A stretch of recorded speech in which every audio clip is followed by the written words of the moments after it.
Valley Club, the list of characters in Marvel Strike Force is always expanding, which means that it's going to be harder and harder to figure out which characters you want to put your resources on. But as usual, Valley Club, we're going to make it easy for you in this video. We're going to count down the 10 best characters to farm right now in Marvel Strike Force. So you're ready to see who to build, who to avoid. Then you know what to do, Valley Club. Find that like button and let's go smash it. And welcome back to the ValleyFlyin channel. I am ValleyFlyin. I hope you are having an excellent day and just smashing it. In this video, we are going to count down the best characters to farm right now in Marvel Strike Force. Before we get to this list and this countdown, if you haven't done so already, hit that subscribe button for more Marvel Strike Force content. Minimum of 5 Marvel Strike Force videos per week on the channel. Countdown videos like this, news videos, question answer videos, reveal videos, everything to help your experience in Marvel Strike Force. So let's move forward to this video talking about the characters that are not going to be eligible for this list. And these are the characters that are in Dark Dimension, just mainly for consistency's sake. Some of these characters like Kestrel, Ultron, you would unlock very easily. Some of these other characters like Super Skrull, Mephisto, Odin is going to take a little while. So just for the sake of consistency, Dark Dimension characters are not going to be listed here. Legendaries, if they're a permanent legendary, they are going to be eligible as a farmable character. If they're not farmable or if they're not permanent legendary, like Old Man Logan, not going to be on this list. And obviously, if they're not in a node, not in a store, they're not going to be on this list either. So some of the best characters that are in the game right now that have not really been made available. And even though this list is based more on end game content and what you should be building for the end game, some of these characters are available very early on for newer mid-game players. And I think these are characters that you should be working on even as a newer or mid-game players. But as usual, this is mainly meant for the end game players and a glimpse of what you could expect as you get to the end game. And as usual, the game modes that I value, starting with Arena, then it goes to the Orcus/Spotlight raids, then off to Cosmic Crucible, and then off to War. And after that, you just build whatever you want to, because you pretty much have all the game modes handled at that point. Let's clear up this list of characters that are not going to be on this list and talk about the characters that are newly available as far as farmable since the last time we did one of these countdown videos. We have the Cabal, we have Spider Society, we have the Mercs for Money, and sometime this week, the Alpha Flight will be available. So Cabal Leader is farmable right now in the Crucible store, Iron Patriot War store. Penny is also in the Crucible store. Peter B is in Arena store/orb, and Pav, very easy to get some shards for him in the Blitz store/orb. Panopole, right now you can get some shards from the Raid store. Dakin is in the Arena store/orb. And Sasquatch will be going to the Arena store orb. Northstar will be going to the War store. And Guardian will be entering the Spotlight orb. So these are the characters that were not eligible last time we did one of these lists, but they are eligible right now. We'll see if they're strong enough to make this list as we clear this off and move on to the countdown, starting at the number 10 spot. And coming in number 10 this month is a newly reworked character, part of the Night Stalkers team, and that is Agatha. And she still is a part of that Darkhold team, which is still a problem in Cosmic Crucible and in War. And with the updated stats and updated kit, Agatha is a huge problem. And if you're a newer player, this would be a good character to start to build, especially because she has value in the raids. And yeah, Crucible, War, part of that Darkhold, or the upcoming Night Stalkers team, Agatha is going to be a problem. Taking a look at her kit, seeing why she is such a beast. I think it starts with her special down here. You can apply slow. If they have slow, you're going to apply stun. If they have stun, you're going to bonus attack and prolong the duration of all negative effects. That is a nasty move. And this move got even nastier. The ultimate, man, it was a strong move before, but now with her updated stats, this thing hits like a truck. 150 piercing damage, bonus attacking 2 more times, so 450% piercing damage. Heal block, offense down 2 turns to all enemies, healing self and all allies by 35% of this character's max health. Barrier, Darkhold, and Night Stalker allies. 2 ability energy for Mystic for each Mystic enemy, up to a maximum of 6 ability energy. More focus for each Mystic energy. The T4 applies stun to the highest damage hero, Mystic Blaster hero, Mystic Controller. This is a strong move, and our passive is just insane, giving a lot of benefits to the Darkhold and Night Stalkers characters. I think all of our T4s are really, really good. This passive is great because it gives the entire team a lot of bonuses. This ultimate is a strong one as well. And as far as the best ISO 8 class for Agatha on MarvelStrikeForce.com, 78% of users have Skirmisher attached to Agatha. She is a good character. And if you want to start to get some shards for Agatha, it's not going to be very easy. She is available in the very crowded Cosmic Crucible store Moving on with this list, coming in at number 9 this month, brand new on this list as well, is the big damage dealer for the Orcus team. It is Lady Deathstrike. Yeah, lots of bleeds all around. She is great in the raids as part of the Orcus team, also great in Cosmic Crucible and War as part of the Orcus team. And Orcus is a team that I'm taking into Dark Dimension 8. So yeah, global solution for Dark Dimension possible with Lady Deathstrike. Now, taking a look at her kit, seeing why she is such a beast, especially after her rework. Lots of bleeds all around, usually opening with this special.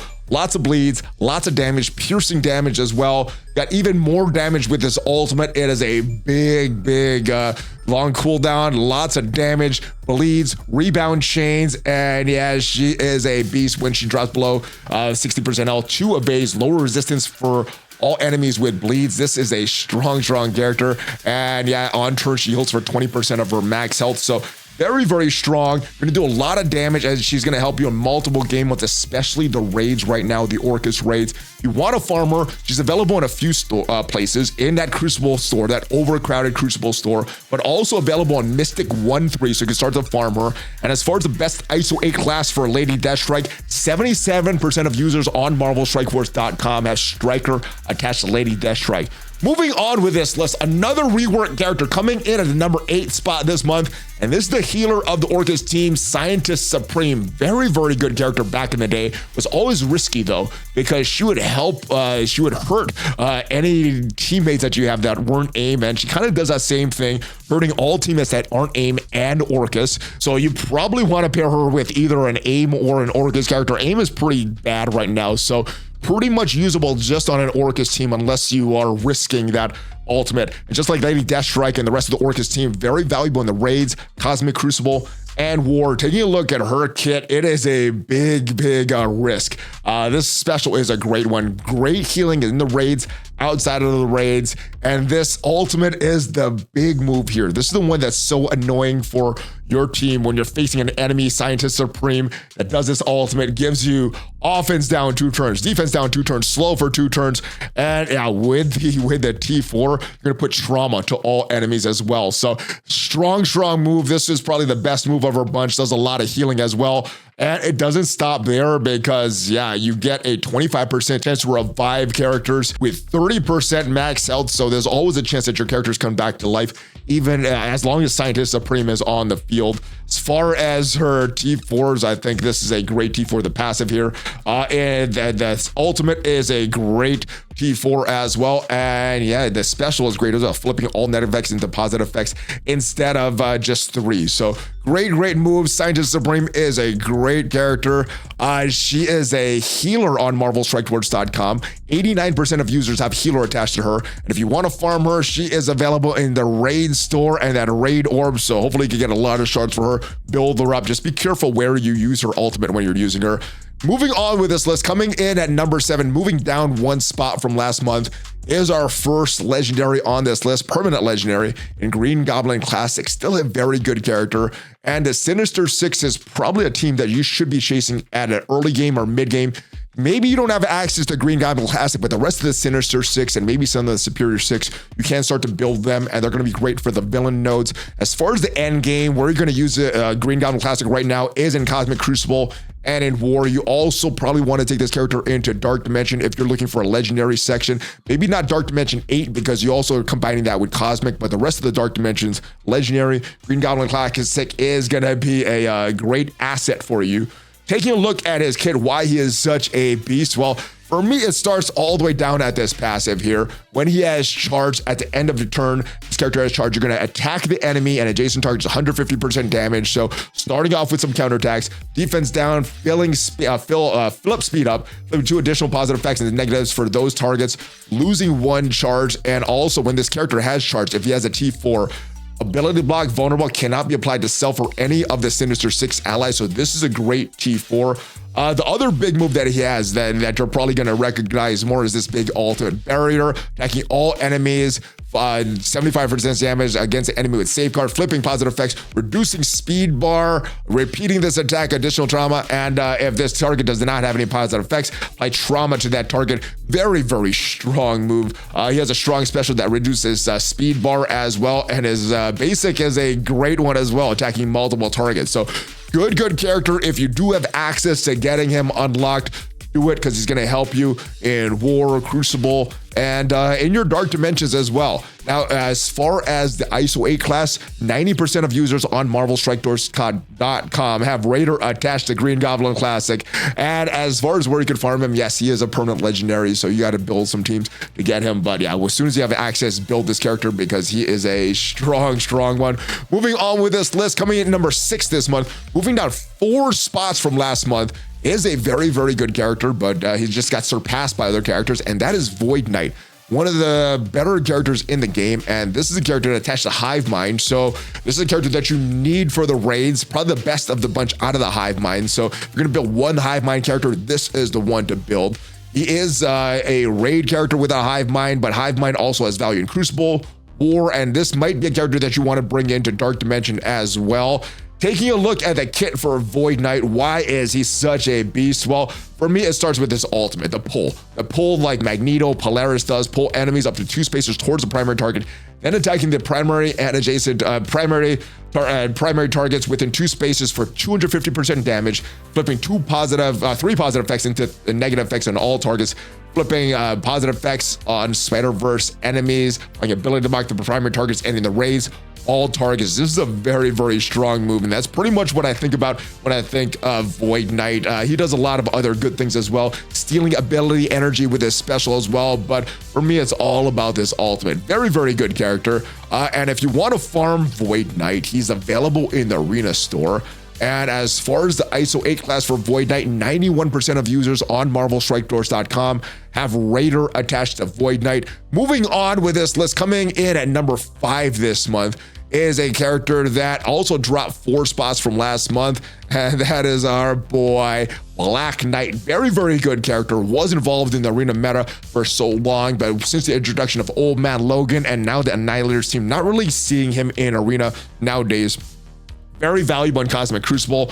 Always a problem when he is not exhausted. Always a problem in War when he's not exhausted as well. And this is the character that I'm taking into Dark Dimension 8. Took him into 7. And yeah, I think he's a great character. Even if he has some counters like Void Knight, like Big Time Spider-Man, like a few other characters. One of the big things that he does is comes from his passive here. If we scroll down to his passive, when an enemy attacks this character or an ally, if this character has charge, does not have exhausted, he's going to clear the barrier on that enemy, attack that enemy for 30% of this character's max health, which is huge. Enemies killed by this attack cannot be revived. Clear immunity on that enemy, apply heal block trauma, and 3 bleeds to the enemy, lose a charge, and it's unavoidable, cannot be blocked, and gains 1,000% extra focus. Fill the speed by 40% the first time this character has no charge, so getting more speed. This is a great T4. This is a great move. His ultimate is great. Also, characters killed by this attack cannot be revived, and that goes for his special as well. So screwing up characters that are paired with Dormammu or other reviving characters.